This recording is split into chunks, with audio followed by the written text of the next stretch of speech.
there's the seen or visible of what we can interpret from the present. Whatever happens next, or the future, is unseen or invisible. Thus, the only way to accurately see the future is to feel the unseen. I wonder how much of traditional prophecy had a relationship with what I'm pointing to in saying unseen, because of reverence for the unseen remaining unseen, and understood that all things are seen in being with the unseen. Because they whispered, they uttered with awe and mystery the name of that presence, so as not to lose the connection to feeling and relationship with the unseen, or God, who is spoke of as invisible and related to as physically intangible, like you can't give that presence a hug. In Exodus 33:20, the presence that they whispered as the name of God in an attempt to describe that which cannot be seen had serious consequences.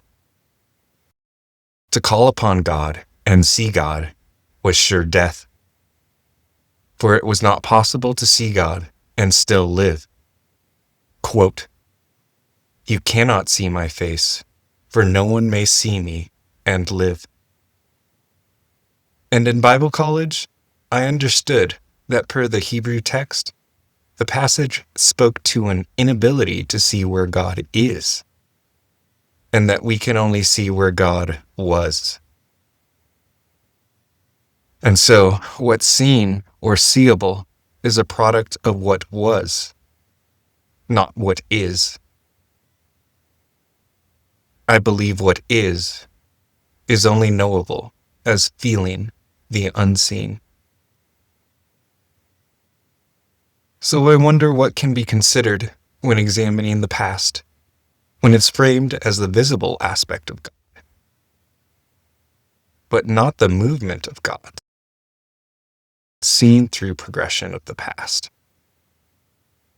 So I wonder what can be considered when examining the past, when it's framed as the visible aspect of God, but not the movement of God, seen through progression of the past through time.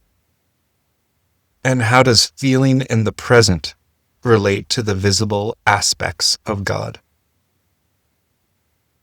And I think of my first podcast, and despite listening to it many times while editing,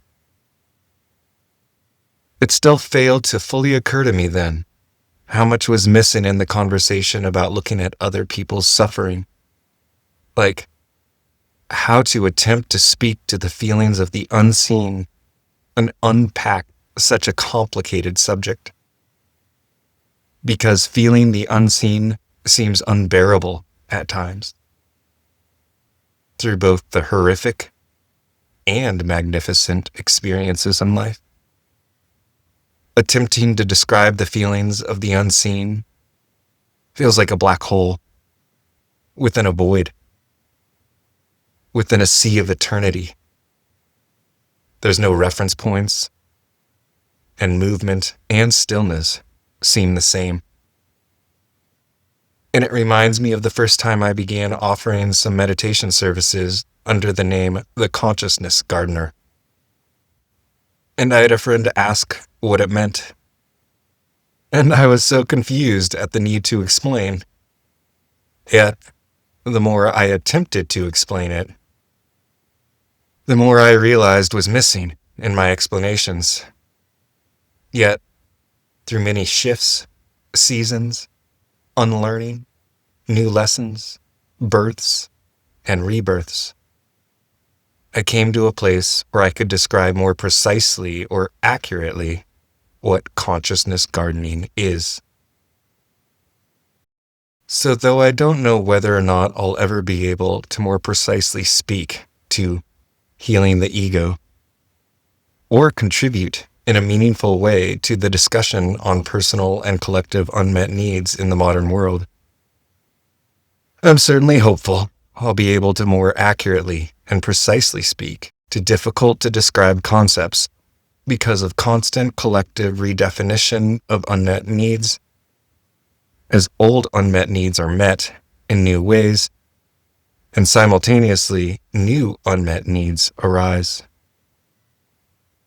And I'm hopeful because of the relationship to feeling the unseen that's been a primary component of healing the ego and cultivated by my personal practice I'm sharing again and calling it the caring and careful considerations practice. I'll speak more to this soon, but for now, I want to emphasize that a primary component of the relationship between the seen and unseen and the threshold or boundary between the two may be time or the movement of time. Put another way, I wonder if movement is the boundary between the seen and the unseen.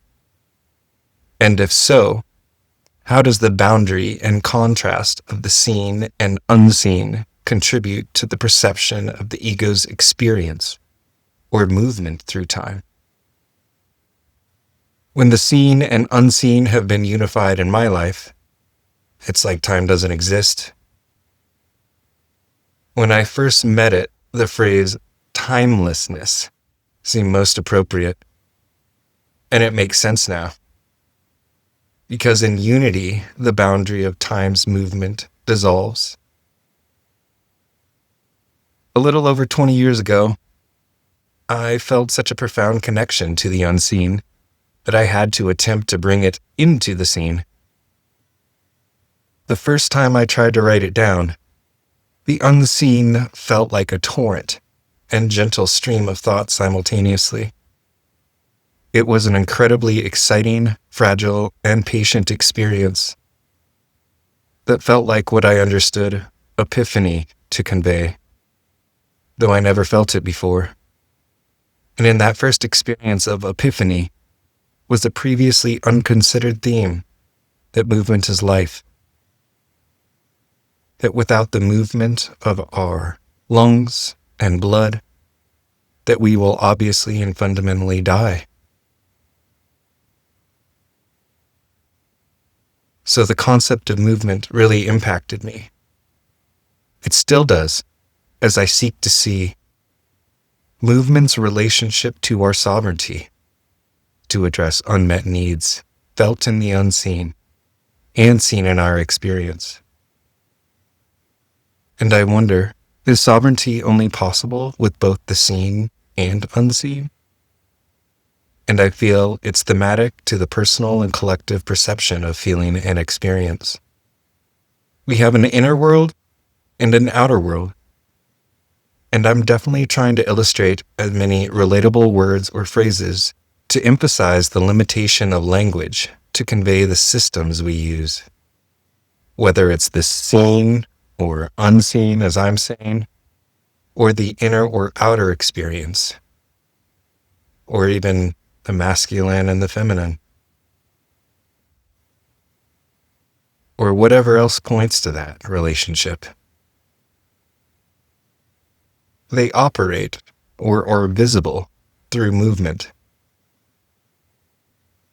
We have a small experience of our impact on the world at large, but required feedback or shared movement of others to understand the larger impact of ourselves to the world. And we're still incapable of truly understanding our impact on others. Because even if it were possible to see it all, it's too much for one person to process. And thus, in an attempt to understand the impact, the collective is referenced. I'd like to quickly comment that aspects of the unseen within time and people is popularly known today as the shadow.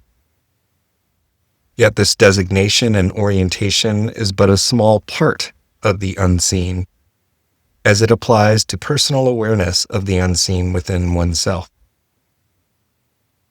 And meeting the unseen through feeling is truly outside of time, and within all of time simultaneously. So when I approach questions like, how do we heal the ego and supports sovereignty's call for sovereignty for all. Its direction is held in the unseen, which has a unique relationship to time, and I relate it to eternity's existence, though each generation is only capable of the layer of time they live through, like a slice of paper or hair compared to the known universe.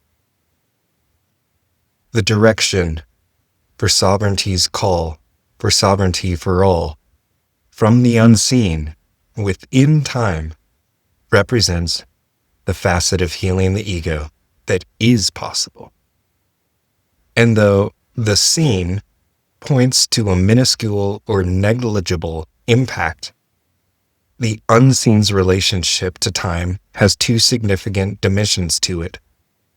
On one hand, the slice of one's own human existence within all of time, as well as all other aspects of the unseen held throughout all of time. The unseen also has a relationship to no time or timelessness. And in that way, the present moments of healing are all there is, and relatable to eternity within the vacuum of no time. And to tie a little together, I feel that the aspects of the unseen can be seen in the makeup of collective unmet needs.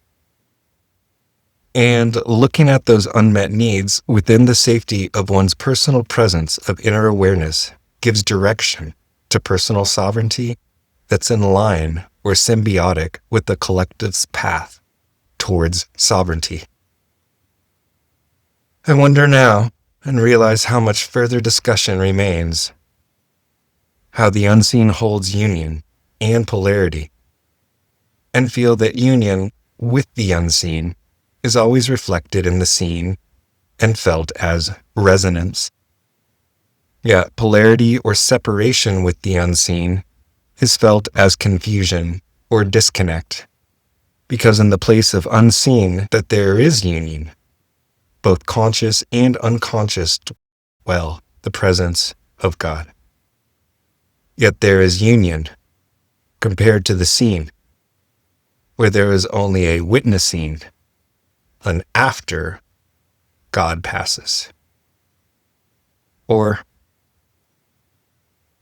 the only way to witness God is after. It's witnessing an ever-present God of the past. So what can we actually see when all time is movement, if we cannot truly see the present, nor before the observable past, and still cannot see what will come after movement? What can we actually see? And if we can't see the past clearly, by including the unseen in the discussion, how do we stop running into the past?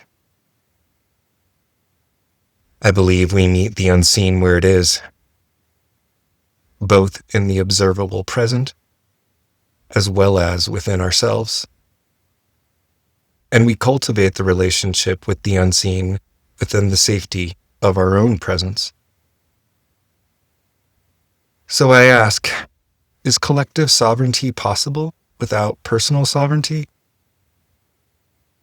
For a long time in my 20s, I thought if enough money were given to collective unmet needs, they could be met.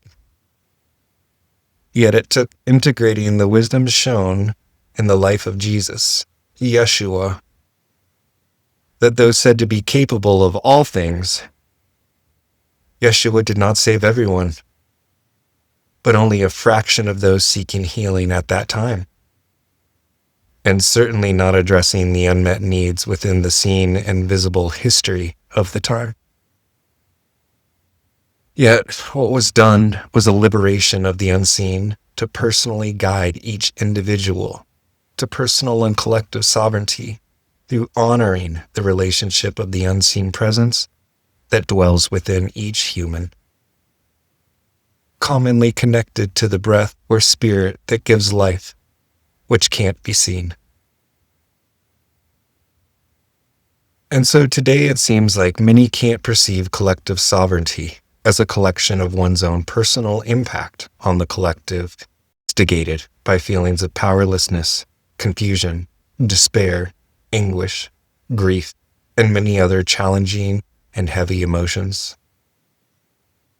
So how do we see our own personal sovereignty? We look within to meet the unseen, not from the limitations of the seen, but from the lack of limitations of the unseen's expression.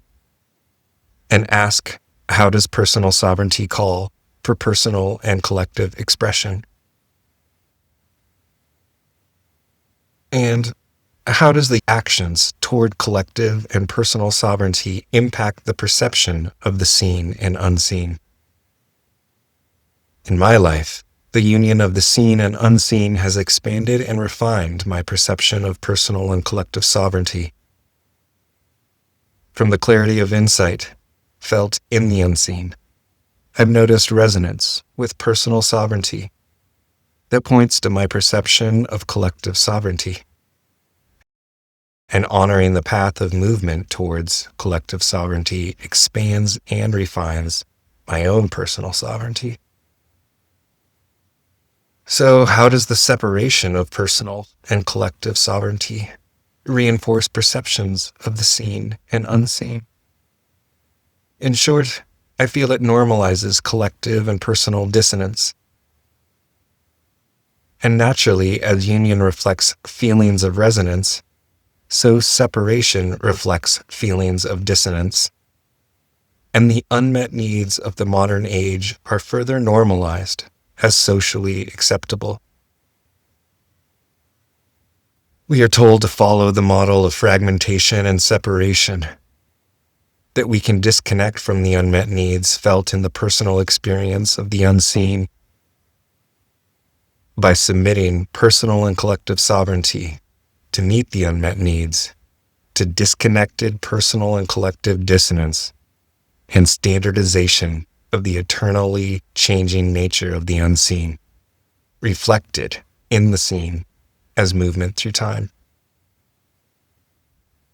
And now that that's all been said, I'd like to say that the more of the unseen I meet, the more it calls to be seen and rest in union with the seen.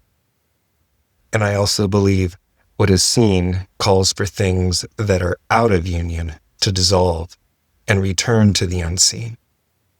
Much more on that in this podcast's future episode 1 of the 3rd chapter on generational healing that speaks to what the unseen has impressed on me about the story of Adam and Eve.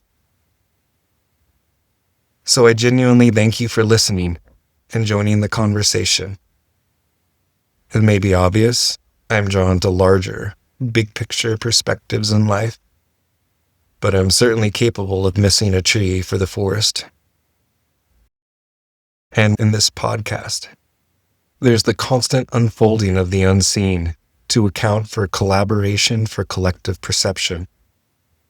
And as I mentioned before, I want to use this podcast as a sandbox or platform for exploration and less defining at this point. The first season of this podcast hasn't and won't include AI editing because I want a community of people drawn to ask big spiritual and human questions for feedback and to engage in discussion with recognition of the unseen and less discussed aspects of living in the world at this time.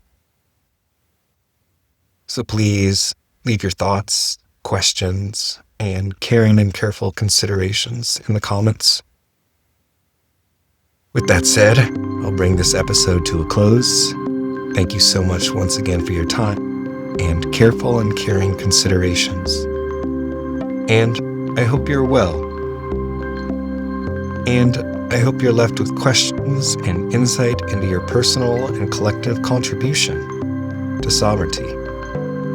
As always, wishing you the best of you. Besties.